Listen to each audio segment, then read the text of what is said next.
Olá, meus amigos do canal Oicofilia, e hoje eu vou contar para vocês aqui como é que foi a minha passagem pela Igreja de Jesus Cristo dos Santos dos Últimos Dias. É o nome da igreja que o pessoal chama de Mormons, né? Eu já fui mormon durante 13 anos da minha vida e eu vou relatar tudo para vocês aqui, né? Como é que foi, como é que eu conheci, o que aconteceu, por que é que eu saí, né? Como é que eu vejo, como é que eu enxergo os mormons hoje. Mas vamos lá. Eu conheci os mormons lá por 1990, por aí, né? Quando os mormons apareceram aqui na minha cidade, eram alguns, tinham alguns norte-americanos. Eu nunca tinha visto nenhum norte-americano, eu sempre gostei de filmes.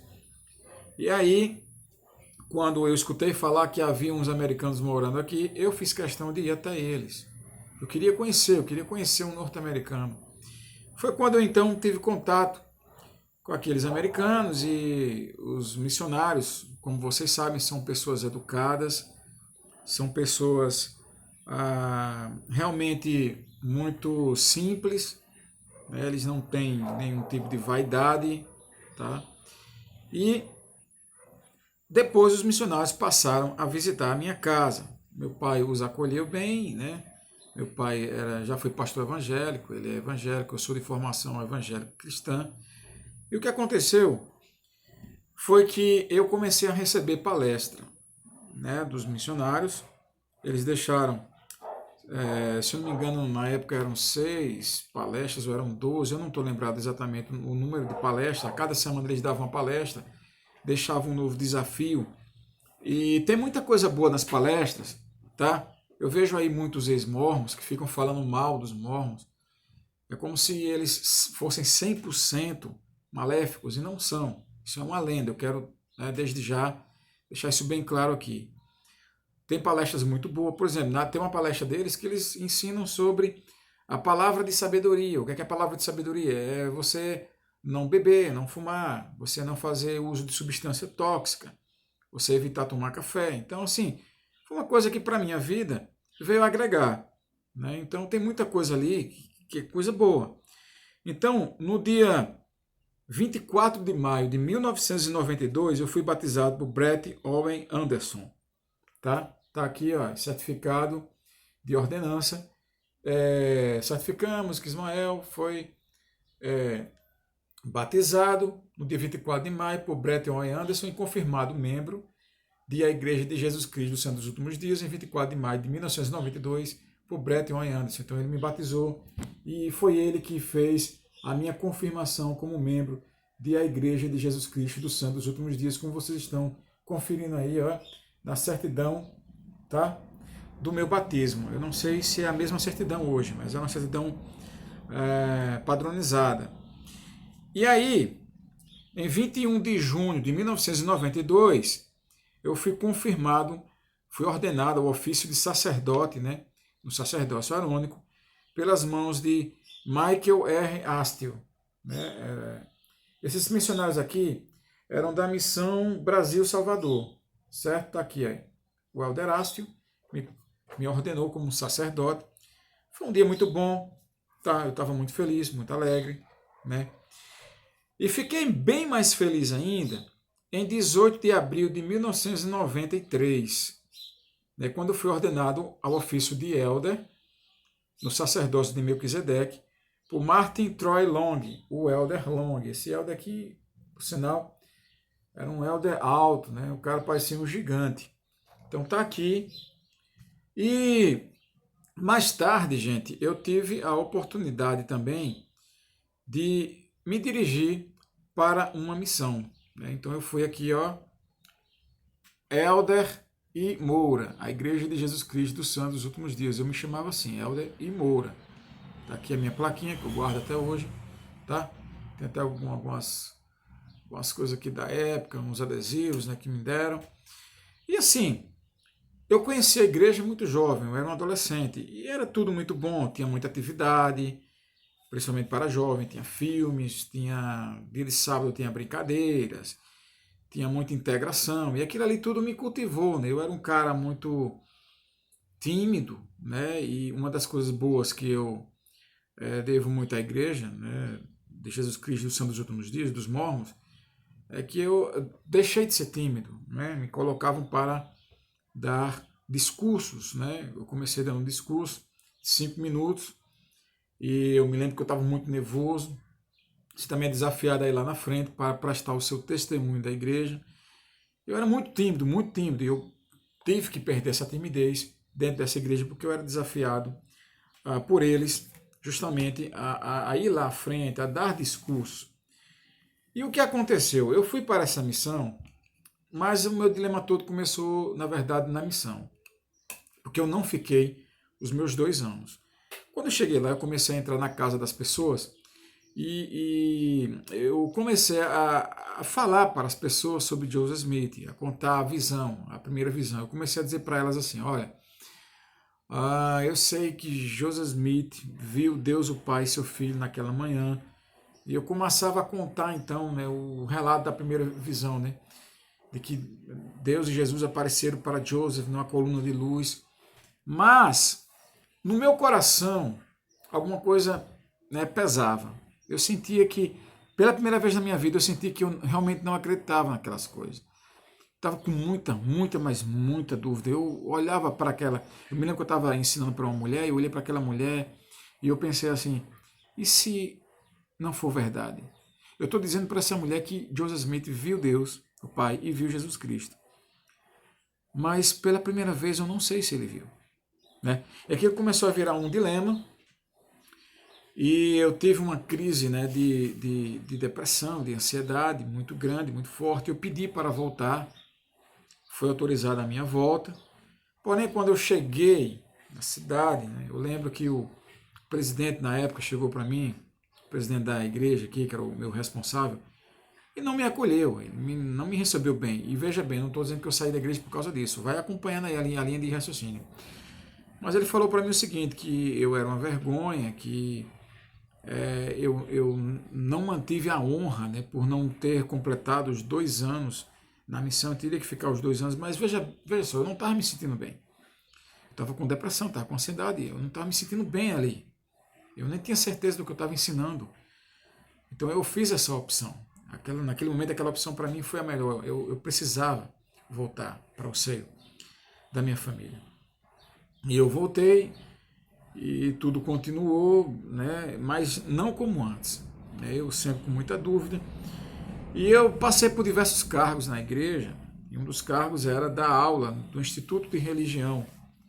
E dando aula do Instituto de Religião, naquele ano eu comecei a ensinar sobre o Novo Testamento, depois veio o Velho Testamento, e quanto mais eu estudava sobre o Velho Testamento e o Novo Testamento, eu sabe, comparava o que a Bíblia dizia com o que os líderes, a liderança da igreja dizia a respeito daquelas passagens que eu li, eu ficava cada vez mais confuso.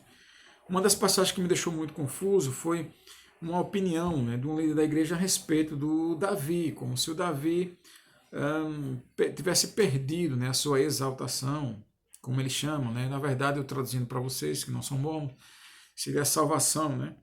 Por causa dos pecados que o Davi cometeu. Mas eu olhava para a Bíblia e eu via ali que o próprio Deus, ele se revelava aos profetas dele e se referia a Davi como o homem segundo o coração de Deus. O próprio Deus dizia, olha, nunca houve rei em Israel como Davi, lamentando-se, né, a respeito dos reis que por ali passavam.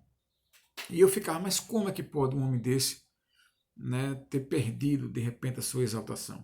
Eu conversei com outro líder da igreja, que me colocou mais dúvidas ainda. Né? Um cara chegou para mim e falou assim, olha, se eu disser para você que são muito poucas as pessoas que vão conseguir a exaltação. Eu digo, ele falou, são pouquíssimas pessoas, eu nem sei se você e eu conseguiremos. Quando ele falou aquilo ali, eu fiquei extremamente assustado. Eu falei, poxa, eu estou numa igreja, na verdade eu nem tinha certeza da minha salvação, não sabia para onde é que eu ia depois da morte, né, o certo, porque você não tem essa certeza. A certeza não é passada, não é ensinada. Você é estimulado também a acreditar que você é salvo pelas obras e não pela graça. A doutrina da graça ela não faz parte da igreja mormon.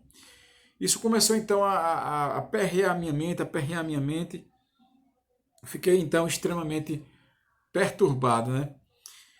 E aí eu tive uma crise séria de depressão, outra crise, né? Eu lembro que o inimigo ele começou a trabalhar muito na minha mente, tá? E ah, trabalhar para me destruir mesmo, para colocar na minha mente que eu não tinha mais salvação, que eu estava perdido, né? E usou inclusive pessoas da própria igreja irmão para colocar essas dúvidas na minha cabeça. Eu lembro que foram dias terríveis, eu não consegui dormir nem nada. Eu lembro que a minha mãe trouxe um pastor, né, da Igreja Assembleia de Deus, e eu não queria saber de pastor, não queria saber de ninguém. E ela perguntou assim, ó, você aceita a visita? Mas como eu estava tão mal, tão mal, tão mal mesmo, né? E os líderes da igreja, eu procurei a ajuda deles, ao invés de eles me ajudarem, eles me deixaram mais confuso, mais louco, né? Eu aceitei aquela ajuda. E aquele pastor veio juntamente com outro rapaz, que hoje também é pastor, um auxiliar dele, e então ele pediu para que fizesse ele deixou uma mensagem muito boa de paz, de tranquilidade, tirou as minhas dúvidas, né? Eu expus a ele quais eram as minhas preocupações, ele falou, não, acalme-se. O rapaz falou, passou a experiência dele, o rapaz também havia passado por uma experiência semelhante à minha, de depressão, de ansiedade, de dúvidas, né, relacionadas a doutrinas. E o pastor falou assim, eu vou fazer uma oração e você vai dormir bem essa noite. Veja, tinha muitos dias que eu não estava conseguindo dormir. E aí, naquele dia, finalmente, eu consegui dormir. E depois eu peguei os remédios que eu estava tomando e eu joguei na lata do lixo. Eu falei, eu não vou mais tomar isso aqui, tá?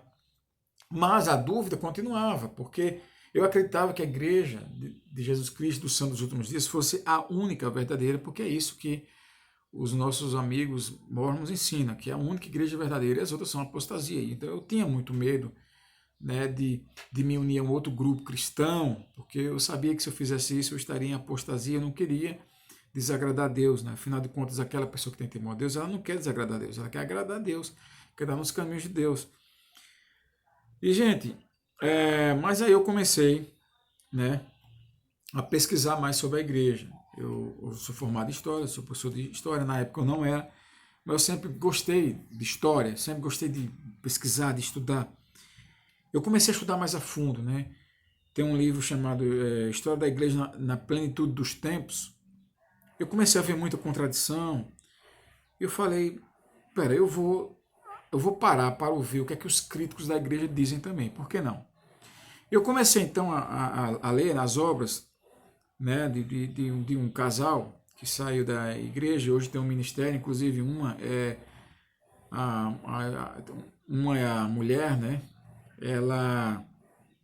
Essa mulher, ela é neta, se eu não me engano, ela é neta do Brigham Young, a bisneta, assim, né? Ela saiu da igreja, eles têm um ministério lá nos Estados Unidos. Eu comecei a ler muita coisa deles, muitos artigos deles, né?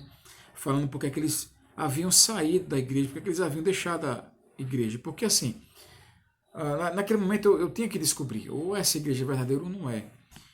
E eu lia muita coisa, mas todas as coisas para mim não afetavam em nada, mas até que eu descobri então algo que me deixou realmente chocado.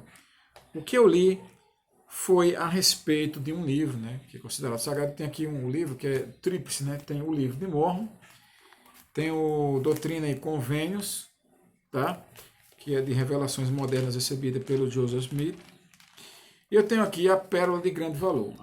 Repare só, a minha devoção era tão grande que até essa imagem aqui não é do livro, foi eu que preguei, né? Em Pérola de Grande Valor você encontra, tá? Alguns livros, o livro de Moisés e o livro de Abraão, tá? Livro de Abraão, tá aqui. E esse livro de Abraão você encontra um facsímile aqui, tá? Quando você pega esse facsímile, o que é que você encontra aqui?